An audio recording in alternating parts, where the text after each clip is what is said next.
करण्याचं कारण नाही। काँग्रेस पक्षाचा पूर्ण पाठिंबा या मोर्चाला आहे, या भूमिकेला आहे आणि एकंदर राज्य निवडणूक आयोगातर्फे हे जे काही गोंधळ चाललेले आहेत त्याच्या विरोधामध्ये काँग्रेस पक्ष ठामपणे उभा आहे। मी जे सांगितलं असं आहे नाही, हे मला असं वाटतं की दोन वेगळे विषय आहेत। महाराष्ट्राचे प्रमुख आहेत हर्षवर्धन सपकाळ ते का टाळताहेत अशा बैठका किंवा कार्यक्रमांना येणं? मला असं वाटतं की माध्यमांमधली चर्चा आहे। प्रश्न असा आहे की प्रत्येकाचे आमच्या नेत्यांचे दौरे ठरलेले आहेत, त्यामुळे सगळेजण मुंबईमध्ये नसल्यामुळे त्यांनी आपापले प्रतिनिधी त्या ठिकाणी पाठवलेत। जेव्हा प्रतिनिधी येतो त्यावेळेला तो काँग्रेस पक्षाचाच प्रतिनिधी आहे आणि काँग्रेस पक्षाची भूमिका त्याच्याबरोबर येते, हे लक्षात घेतलं पाहिजे। आणि माझं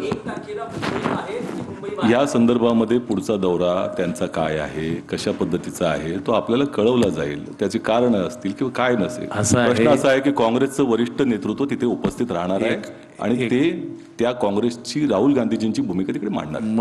मतचोरी आणि मतदानातील घोटाळ्या माध्यमात एका दरोडेखोराने गावावर दरोडा घातलाय आणि गावातल्या दरोडेखोराला पकडण्यासाठी अख्खं गाव एकत्र येतं। तेव्हा बाकीचे विषय सोडून द्या, त्या दरोडेखोराला पकडण्यासाठी अख्खं गाव एकत्र आहे, तुम्ही काही चिंता करू नका। धन्यवाद।